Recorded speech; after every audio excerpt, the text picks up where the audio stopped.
नमस्कार मित्रों, स्वागत है आपका मेरे YouTube चैनल सोशल टॉक पर। दर्शक बंधु, आगे बढ़ने से पहले आपको बता दें कि गरुड़ पुराण में कहा गया है कि कथा हो या सीख, अगर बीच में छोड़ दिया जाता है तो वह पाप की श्रेणी में आता है। तो आपसे निवेदन है कि वीडियो को अंत तक पूरा देखें, और अगर आप एक सनातनी हैं तो वीडियो को लाइक करके चैनल को सब्सक्राइब जरूर कर लें। तो चलिए कथा शुरू करते हैं। जिंदगी खुद की है तो उम्मीद भी खुद से ही रखो, क्योंकि खुद का दर्द खुद से बेहतर कोई नहीं समझ सकता। नमस्कार प्यारे दोस्तों, प्राचीन समय की बात है। रघुनाथपुर नामक किसी नगर में हुकुम सिंह नाम के एक प्रतापी राजा राज करते थे। राजा हुकुम सिंह की 3 सुंदर रानियां थीं। राजा की जो सबसे बड़ी रानी थी उसका नाम था वसुंधरा, जो बड़े ही अच्छे स्वभाव की सुंदर और सुशील महिला थी। पूजा पाठ, धर्म कर्म और पति की सेवा में ही उसका पूरा समय निकल जाता था। राजा की जो 2 छोटी रानियां थीं, उनमें से एक का नाम था त्रिवेणी, और जो सबसे छोटी थी उसका नाम रूपमाला था। वे दोनों अभी कम उम्र और बहुत सुंदर थीं। मित्रों, बात कुछ ऐसी थी कि बड़ी रानी से जब राजा को कोई संतान नहीं हुई, तब राजा ने त्रिवेणी से विवाह किया, और त्रिवेणी से भी जब कोई संतान नहीं हुई तो राजा हुकुम सिंह ने रूपमाला से विवाह किया। साथियों, इस तरह 3-3 विवाह करने के बाद भी राजा को संतान प्राप्ति नहीं हुई। यह बात राजा को बहुत दुख पहुंचाती थी, और वह मन ही मन सोचता था कि पुत्र की कामना से विवाह भी कर लिए, पूजा पाठ, हवन यज्ञ सब करके देख लिए, परंतु अभी भी संतान सुख प्राप्त नहीं हुआ। दोस्तों, इस संसार का यह नियम है कि यहां आकर दुखों से कोई वंचित नहीं रहा है। सभी के जीवन में कोई ना कोई दुख लगा ही रहता है। राजा हो या भिखारी, दुख रूपी सागर में सभी को गोता लगाना पड़ता है।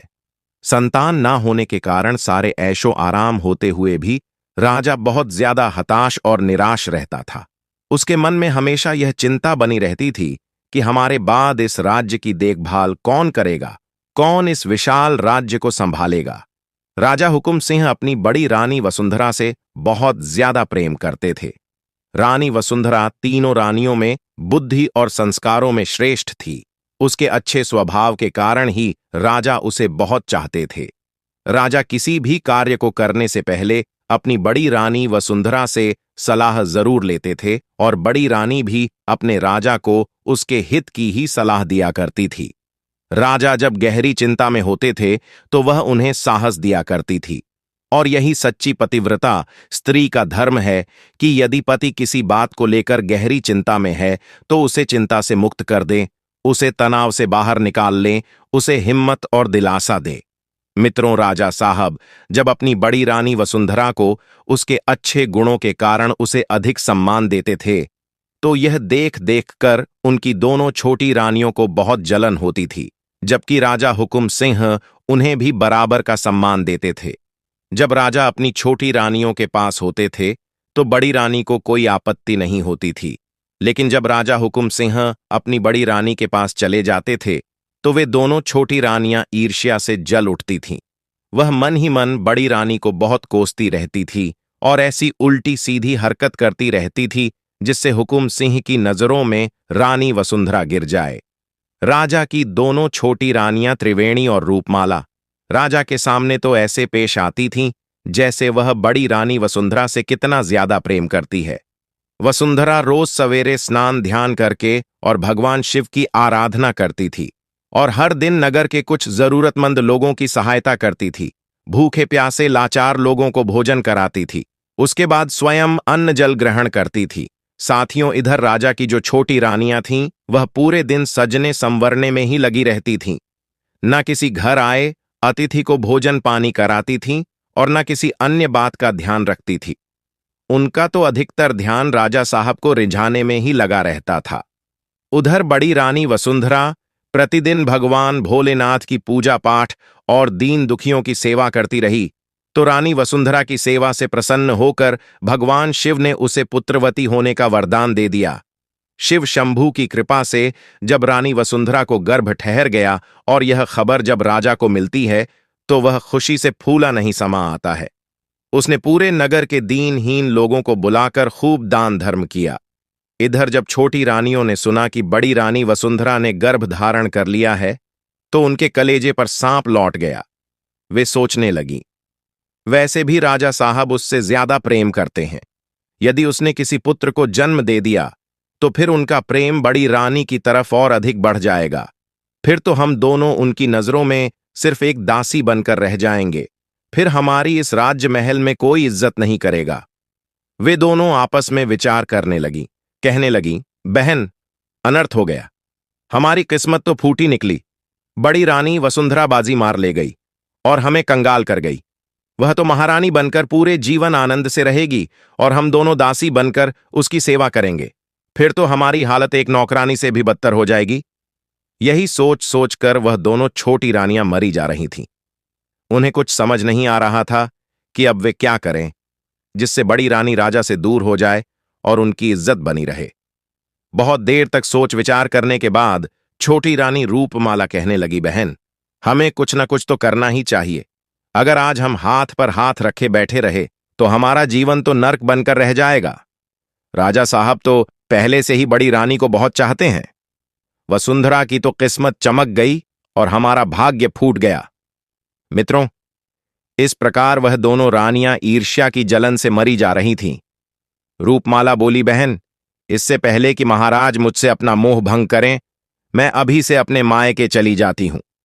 यहां देख देख कर घुट घुट कर मैं नहीं जी पाऊंगी।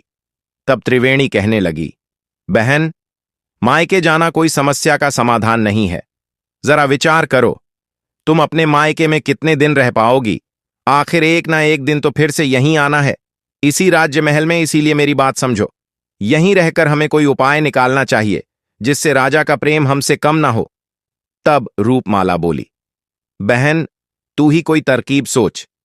तब त्रिवेणी कहती है, बहन, ध्यान से सुनना, मेरे दिमाग में एक योजना आई है।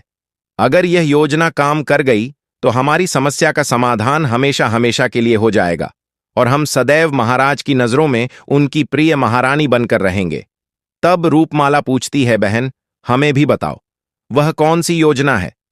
तब त्रिवेणी समझाती है, अगर हम दोनों मिलकर बड़ी रानी को राज्य से निकलवा दें तो महाराज पहले की तरह हमसे प्यार करने लगेंगे और हमारा खोया हुआ सम्मान फिर से लौट आएगा। दोस्तों, इस प्रकार दोनों रानियों ने मिलकर बड़ी रानी वसुंधरा को राज्य से निकालने की योजना बनाई और अपनी दासी से कहकर राज्य पंडित को अपने महलों में बुलवाया।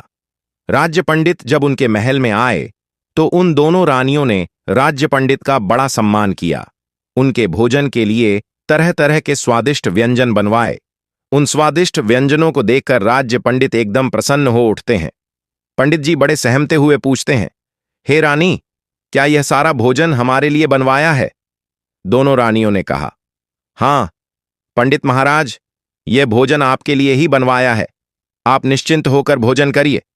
पंडित जी भोजन करने बैठ गए और दोनों रानियां पंखा लेकर उन पर हवा करने लगती हैं। पंडित जी सोचने लगे, इतनी सेवा खातिर करने का मतलब क्या है? कहीं आज मुझे बलि का बकरा तो नहीं बनाया जा रहा है, जैसे बकरे को पहले खिलाते पिलाते हैं और उसके बाद काट देते हैं। खैर, जो भी होगा, पहले भोजन करते हैं। इतना स्वादिष्ट भोजन तो हमने आज से पहले कभी नहीं किया है। पंडित जी पेट भर के भोजन करते हैं और उसके बाद पूछते हैं, हे रानी हो, इतनी सेवा सत्कार करने का क्या? अब मैं कारण जान सकता हूं। साथियों, राज्य पंडित के पूछने पर रानी रूपमाला उन्हें अपनी योजना के बारे में बताती है। हे पंडित जी, आपको हमारा एक काम करना होगा। आपको तो पता ही है कि बड़ी रानी इस समय गर्भवती है और आपको सिर्फ इतना करना है कि महाराज को बड़ी रानी के प्रति भड़काना है और बड़ी रानी पर कोई दोष लगाकर उसे राज्य से निकलवाना है। उनकी योजना सुनकर पंडित जी के हाथ पैर कपाने लगते हैं, चेहरे पर पसीना आ जाता है, भय से हाथ पैर सुन्न पड़ने लगते हैं। पंडित जी दोनों हाथ जोड़कर कहते हैं, रानियों, मुझे क्षमा कर देना, मैं यह घोर अपराध नहीं कर सकता। इतने दिनों के बाद तो हमारे महाराज के घर में संतान का सुख आने वाला है और यह खुशी महाराज से मैं कैसे छीन सकता हूं? यह घोर पाप का कार्य करके मैं नरक में नहीं जाना चाहता। अगर मैंने यह पाप कर भी दिया और किसी दिन राजा को पता चल गया तो वह हमें फांसी पर लटका देंगे और साथ ही साथ आप दोनों भी मारी जाओगी। इसीलिए रानियों, आप मुझे माफ कर दो, मैं इस कार्य में आपकी कोई मदद नहीं कर सकता। दोस्तों, जब पंडित जी उठकर चलने लगते हैं तो उन दोनों रानियों ने देखा कि बात तो बिगड़ रही है। तब दोनों ने हाथ पकड़कर पंडित जी को फिर से बैठा लिया और बोली, हे पंडित जी, यदि आपने हमारा यह काम कर दिया तो हम आपको मुंह मांगा धन देंगे, आपकी 7 पीढ़ियां बैठी बैठी खाएंगे, तब भी धन दौलत खत्म नहीं होगी। इतना कहकर उन दोनों रानियों ने सोने के सिक्कों से भरा हुआ एक थैला पंडित जी के आगे रख दिया। सोने के सिक्के से भरा हुआ थैला देखकर पंडित जी की आंखें फटी की फटी ही रह गईं। राज्य पंडित के मन में वह धन देखकर लोभ उत्पन्न हो गया। पंडित जी सोचने लगे कि इतना धन तो मैं पूरे जीवन में भी नहीं कमा पाऊंगा, जितना धन मुझे आज एक झूठ बोलने के लिए मिल रहा है। रानियां कहने लगीं, पंडित जी, आपको महाराज से भी डरने की कोई जरूरत नहीं है। आप यह धन लेकर किसी दूसरे राज्य में जाकर अपना बाकी का जीवन गुजार सकते हो। इस प्रकार से पंडित जो था वह लालच में फंस गया और उन सोने के सिक्कों को लेकर झूठ बोलने के लिए तैयार हो गया। लोभ ने पंडित की बुद्धि हर ली थी। सारा धर्म ज्ञान धारा का धरा रह गया। धन लेकर पंडित अपने घर चला गया और अगले दिन राजा के पास पहुंचा। राज्य पंडित ने अपने चेहरे को उदास सा बना लिया और उदास सा चेहरा लेकर वह राजा के सामने पहुंचा। राजा ने पंडित को अत्यंत चिंतित देखकर पंडित से पूछा, हे राज्य पंडित, आप किस बात के कारण उदास हो? तब पंडित जी मुंह बनाते हुए बड़े ही उदास स्वर में कहते हैं, हे महाराज, क्या बताऊं, बात ही कुछ ऐसी चिंताजनक है, लेकिन होनी को कौन टाल सकता है? राजा पूछने लगे, हे पंडित जी, आप तो बड़े ज्ञानी हो, फिर क्यों चिंता करते हो? कोई ना कोई तो उपाय आप निकाल ही लेंगे। पंडित जी कहने लगे, हे महाराज, अगर समस्या मुझ पर होती तो भी ठीक होता, लेकिन यह समस्या तो आपके ऊपर आने वाली है। इस समस्या को सोच सोचकर मुझे पूरी रात भर नींद नहीं आई है साथियों।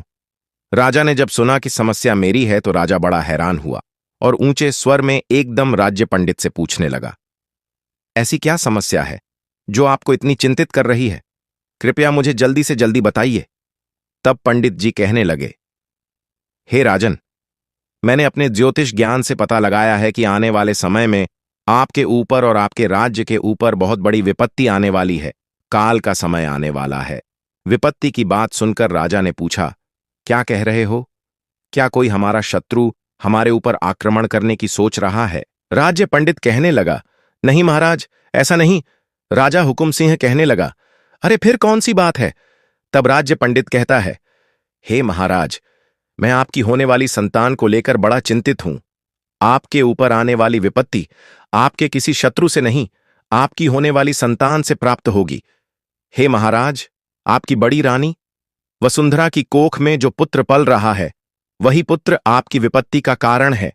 वह पुत्र आपको बहुत ही ज्यादा कष्ट देने वाला है। उस बच्चे के जन्म के बाद जैसे ही आप उसे देखोगे तो उसे देखते ही आप दोनों आंखों से अंधे हो जाओगे और आपका राज्य भयानक बीमारी की चपेट में आ जाएगा। राज्य के बहुत से लोग बीमारी के कारण मृत्यु को प्राप्त हो जाएंगे। हे महाराज, यही मेरी चिंता का कारण है मित्रों।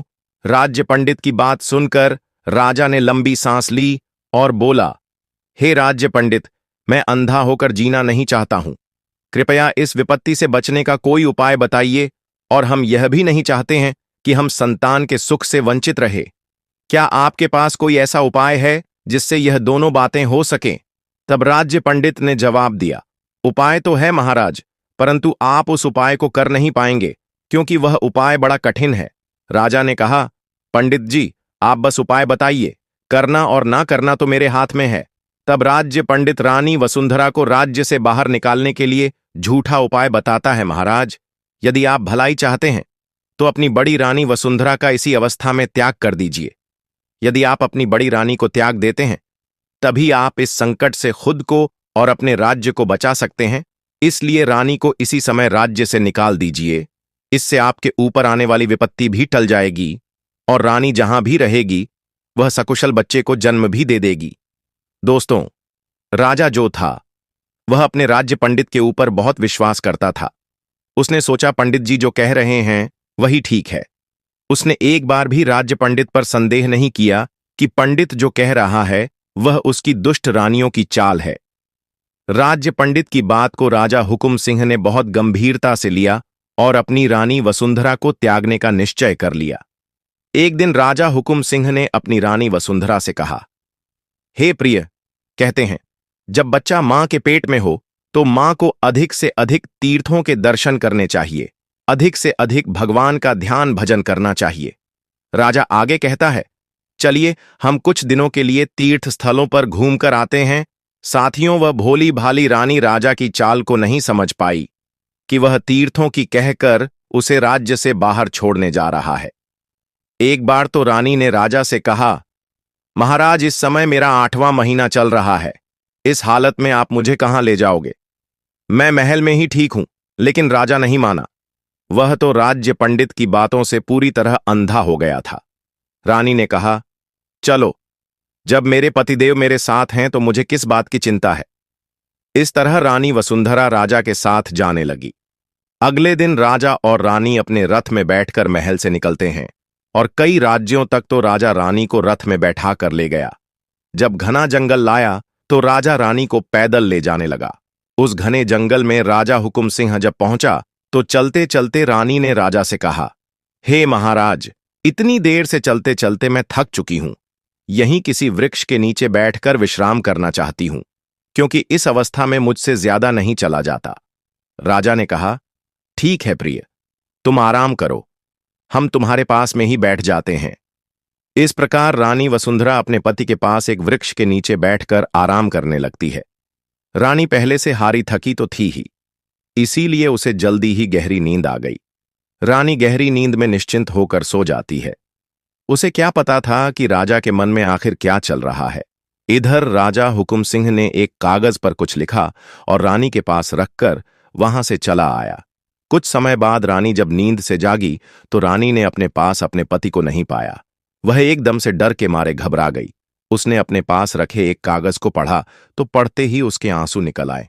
कागज में लिखा था, हे मेरी प्यारी रानी, मुझे क्षमा कर देना, किसी कारणवश मैं तुम्हारा त्याग कर रहा हूं। अब तुम चाहे जहां जाओ, जहां रहो, हमारा तुमसे कोई नाता नहीं है। दोस्तों, राजा हुकुम सिंह का वह खत पढ़कर रानी वसुंधरा गहरे शोक में डूब जाती है और अपने पति का नाम लेकर के उस जंगल में रोती चिल्लाती घूमती रहती है। लेकिन राजा का वहां कहीं अता पता नहीं था। वह दुखियारी उसी हालत में कई घंटे इधर उधर भटकती रहती है। उसके दुख का वर्णन करना भी मुश्किल है। रानी बार बार यही प्रश्न कर रही थी कि आखिर मुझसे भूल क्या हो गई जो राजा साहब ने मुझे त्याग दिया। लेकिन उसके प्रश्न का कोई जवाब देने वाला वहां नहीं था। उस लाचार रानी को अपनी इतनी चिंता नहीं थी, पर उसके पेट में जो बालक पल रहा था उसकी चिंता बहुत अधिक थी। अगर वह अकेली होती तो कहीं अपने प्राण त्याग देती, लेकिन जिस बालक ने अभी दुनिया भी नहीं देखी उसकी हत्या कैसे कर सकती थी। वह 8 माह के गर्भ को साथ लेकर जंगल में इधर उधर भटकती रही। फिर उसने हिम्मत बांधी और भगवान को याद किया। भगवान की कृपा से उसे एक रास्ता दिखाई दिया।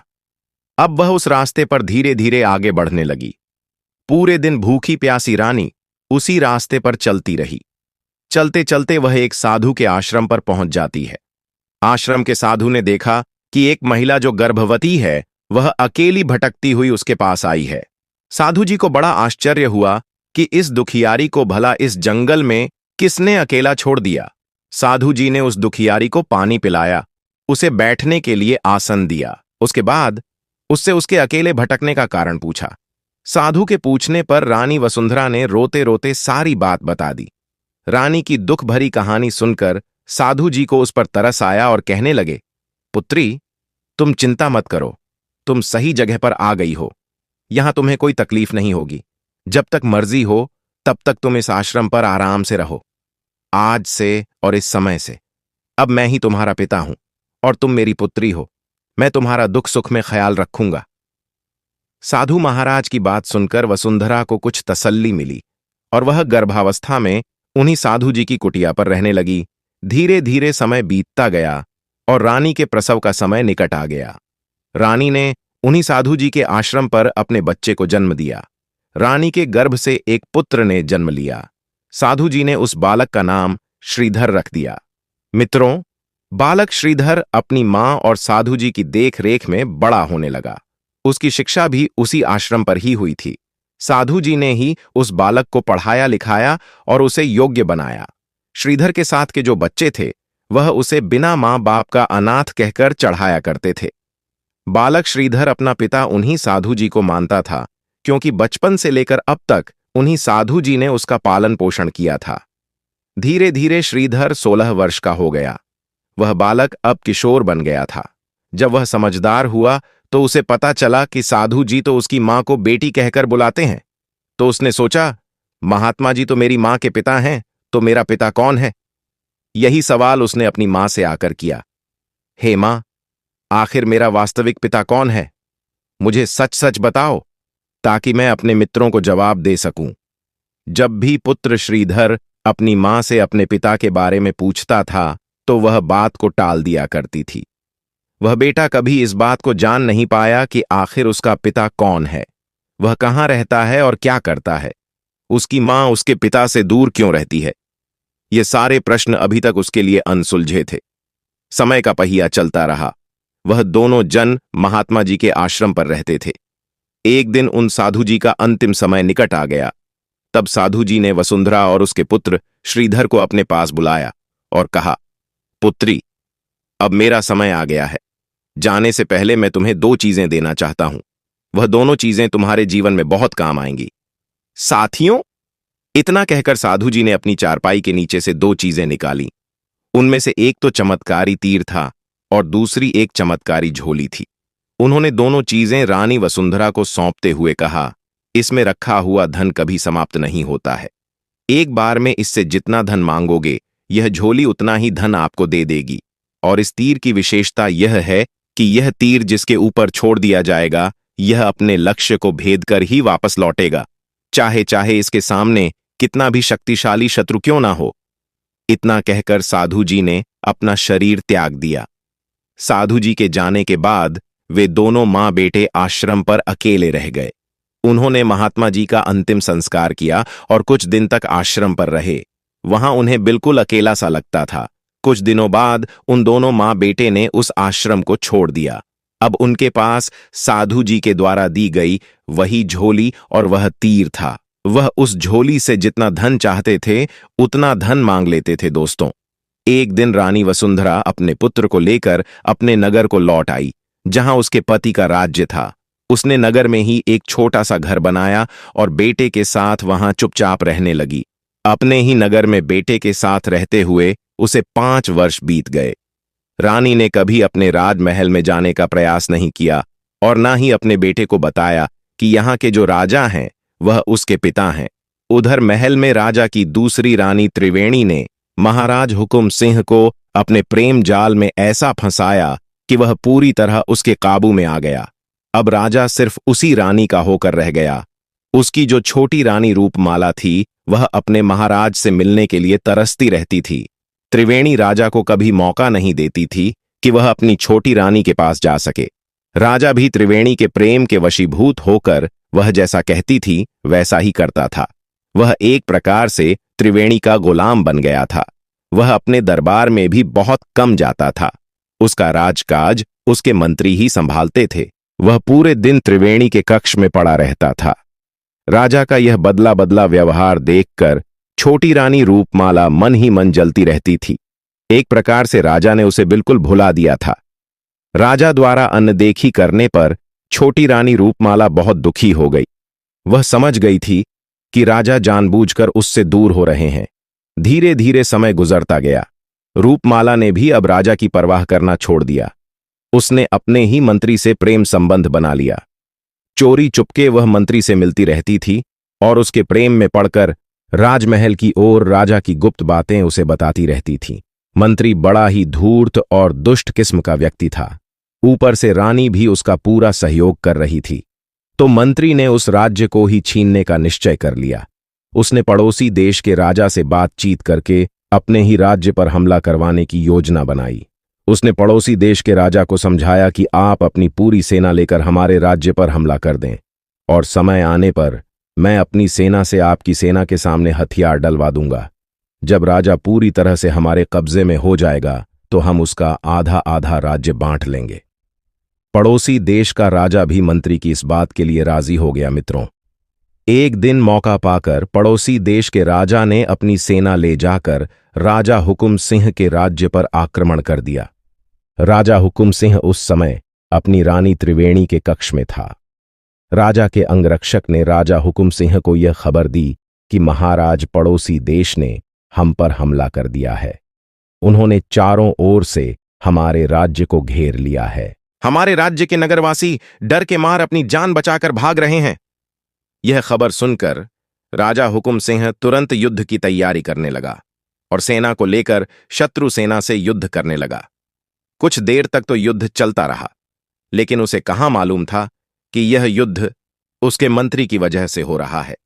सेना तो सब मंत्री के आदेश पर ही चल रही थी। उसने देखा कि उसकी सेना व्यर्थ में मारी जा रही है, तो उसने शत्रु सेना के सामने अपनी सेना को हथियार डालने को कह दिया। अब पूरी सेना ने मंत्री के कहने पर अपने हथियार छोड़ दिए। इधर राजा हुकुम सिंह अकेला पड़ गया। एक अकेला कब तक पूरी सेना से लड़ता। राजा ने अपनी सेना को जब शस्त्र डालते हुए देखा तो उसकी हिम्मत और भी ज्यादा टूट गई। शत्रु सेना ने आकर राजा हुकुम सिंह को चारों तरफ से घेर लिया और उसे बंदी बनाने का प्रयास करने लगे। जिस शत्रु सेना हुकुम सिंह को बंदी बनाने वाले थे, ठीक उसी समय पर एक जवान योद्धा तेजस्वी सूर्य की किरणों की तरह शत्रु सैनिकों को चीरता हुआ, काटता मारता हुआ राजा के पास जा पहुंचा। उसने राजा को हिम्मत दी कि महाराज, आप घबराइए नहीं और अपने हथियार उठाइए, इतनी जल्दी हम हार नहीं मान सकते। उस जवान योद्धा को देखकर, उसकी वीरता को देखकर राजा हुकुम सिंह आश्चर्यचकित था। उसे समझ नहीं आ रहा था कि यह जवान योद्धा कौन है जो ऐसे समय में मेरी सहायता करने आया है। साथियों, वह जवान योद्धा कोई और नहीं बल्कि उसी राजा का पुत्र श्रीधर था। इस बात का ज्ञान ना तो राजा को था, ना ही उस पुत्र को। उस जवान योद्धा ने कहा, महाराज, शत्रु आपके नजदीक आ रहे हैं। कृपया अपना धनुष बाण उठाइए और उन पर हमला कीजिए, बाकी मैं संभाल लूंगा। उस जवान योद्धा की बात सुनकर भी राजा हुकुम सिंह ने अपना धनुष नहीं चलाया, तो उस जवान योद्धा ने आगे बढ़कर राजा के हाथों से धनुष छीन लिया। उसके बाद उसने अपनी पीठ पर लटके हुए उसी थैले से वहीं तीर निकाला। एकदम से निशाने को साध कर उसने वह तीर शत्रु सैनिकों पर छोड़ दिया। दोस्तों, वह तीर अचूक था। वह तीर जब धनुष से छोड़ा गया तो उसने एक ही बार में कई सैनिकों को मौत के घाट उतार दिया और पुनः उसके हाथ में लौट आया। उधर राजा ने देखा कि इस जवान योद्धा के हाथों से छोड़े हुए उस तीर ने एक ही बार में कई सैनिकों की लाशें गिरा दीं। ज्यादा आश्चर्य उसे इस बात पर हुआ कि वह तीर सैनिकों को मारने के बाद में पुनः लौटकर उस जवान योद्धा के हाथों में आ गया। एक साथ में 300-400 सैनिकों की लाशें देखकर शत्रु सेना में खलबली मच गई। उन्हें विश्वास नहीं हो रहा था कि एक तीर से इतने लोग कैसे मारे जा सकते हैं। एक तीर से इतने सैनिकों की मौत कैसे हो सकती है। एक पल के लिए सब सोचने पर मजबूर हो गए। अब तो उस जवान योद्धा ने फिर से उस तीर को चलाया। इस बार एक ही तीर से शत्रु देश की सेना के हजारों सैनिक मारे गए। पर विशेष बात यह थी कि वह तीर शत्रुओं का सर्वनाश करके दोबारा उसके पास लौटकर आ जाता है। यह देखकर शत्रु राजा और उस मंत्री के हाथ पैर सुन्न पड़ गए। अब तो उनके दिमाग से राजा को बंदी बनाने का विचार निकल गया और वह अपनी जान बचाने में लग गए। मित्रों, तीसरी बार जब उसने धनुष पर बाण चढ़ाया तो शत्रु सेना ने देखा कि अब तो यह किसी को भी जीवित नहीं छोड़ेगा, तो उसकी पूरी सेना जान बचाकर भाग खड़ी हुई। पड़ोसी देश का राजा जब अपनी सेना को लेकर भाग गया तो राजा हुकुम सिंह निर्भय हो गए। उस जवान योद्धा ने अकेले ही उस युद्ध को जीत लिया था। राजा उस जवान योद्धा की वीरता को देखकर बहुत हैरान था। पूछने लगा, हे कुमार, तुम कौन हो? तुमने पलक झपकते ही एक तीर से युद्ध का पासा पलट दिया। धन्य है वह मां जिसने तुम्हारे जैसे वीर को जन्म दिया है। हे वीर बालक, मैं तुम्हारी युद्ध कला को प्रणाम करता हूं। इस प्रकार से राजा हुकुम सिंह उस राजकुमार की वीरता के कायल हो गए।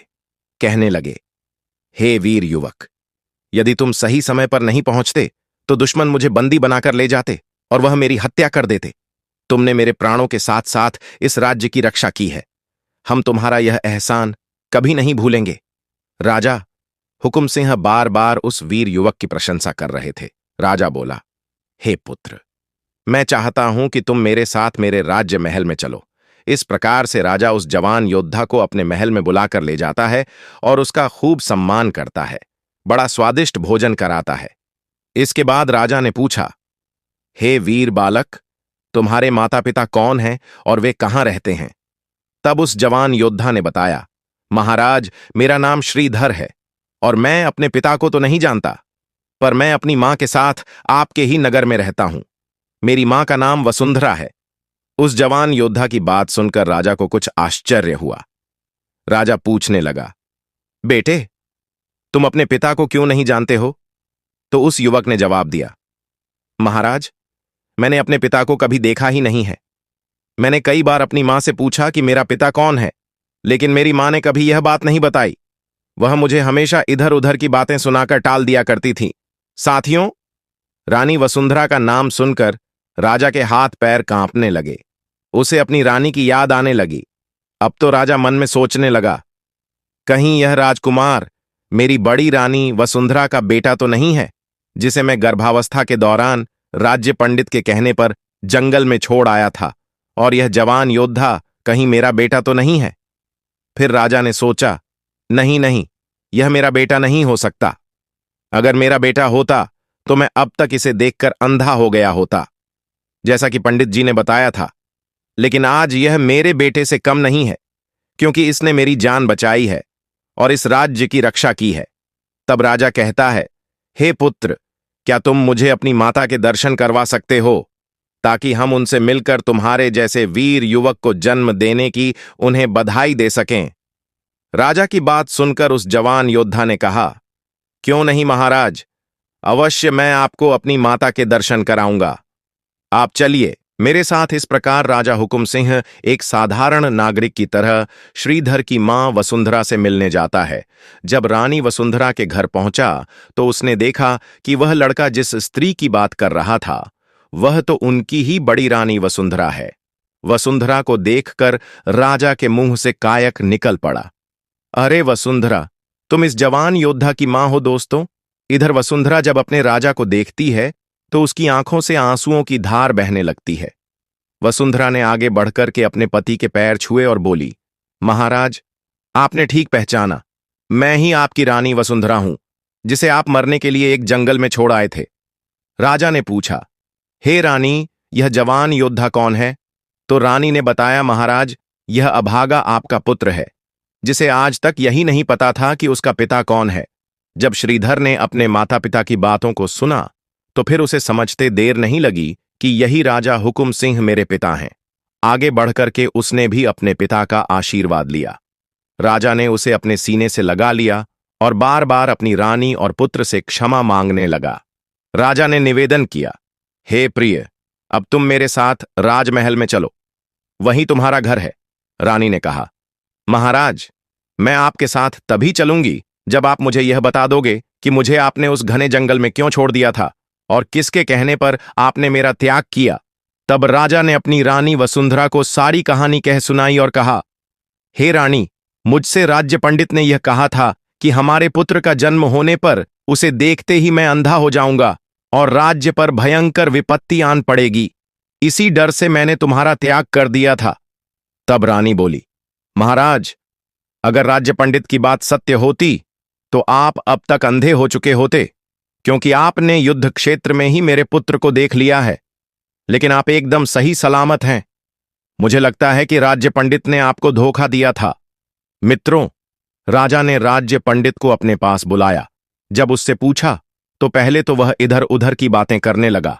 जब राजा ने धमकी देते हुए पूछा तो उस पंडित ने सारी कहानी सच सच बता दी और कहा, हे महाराज, आपकी दोनों रानियों ने मुझे लालच देकर मुझसे यह पाप करवाया था, मुझे आप क्षमा कर दीजिए। राजा क्रोध से भर गया। उसने तुरंत ही दोनों रानियों और उस राज्य पंडित को जेल में डालने का हुक्म दे दिया। दोनों रानियां राजा के सामने खूब गिड़गिड़ा और अपनी रिहाई की भीख मांगने लगी, लेकिन राजा ने उनकी एक ना सुनी और उन्हें बंदी गृह में डलवा दिया। जब सारी सच्चाई रानी वसुंधरा के सामने आई तो रानी कहने लगी, हे महाराज, चाहे कोई कितना ही सगा संबंधी हो, उसकी यह 3 बातें बिना सोचे समझे सही नहीं मानना चाहिए। पहली, जब कोई आपको भड़का कर किसी की हत्या करवाना चाहता हो तो उस समय बिना सोचे समझे उसकी बात सच नहीं मानना चाहिए। दूसरी, जब कोई आपके परिवार में फूट आ डालना चाहता हो, आपस में रिश्ते खराब करवाना चाहता हो, तो उस समय भी उनकी बातें बिना जांचे सही नहीं मानना चाहिए। तीसरी, जब कोई आपकी पत्नी, बहन, भाई या माँ बाप पर लांछन लगाता हो तब भी बिना सोचे समझे निर्णय नहीं लेना चाहिए, क्योंकि कभी कभी मनुष्य दूसरे की कही बातें सुनकर जल्दबाजी में, क्रोध के आवेश में फैसला ले लेता है। लेकिन जब उसे पता चलता है कि सच्चाई तो इसके बिल्कुल विपरीत थी, तो बाद में उसे पछताना पड़ता है। साथियों, अपनी रानी की बातें सुनकर राजा गलानी से भर गया। उसकी आंखों में आंसू आ गए। वह अपने पुत्र और रानी वसुंधरा को गले लगाकर अपनी गलती का पछतावा करने लगा और बार बार अपनी गलती की क्षमा मांगने लगा। रानी वसुंधरा ने राजा हुकुम सिंह को क्षमा कर दिया। इस तरह राजा अपना राज्य धर्म निभाते हुए अपने पुत्र और अपनी रानी के साथ आगे का सुखमय जीवन व्यतीत करने लगा। दोस्तों, कहानी पसंद आई हो तो वीडियो को लाइक करके चैनल को सब्सक्राइब कर लेना। धन्यवाद। जय श्री कृष्णा।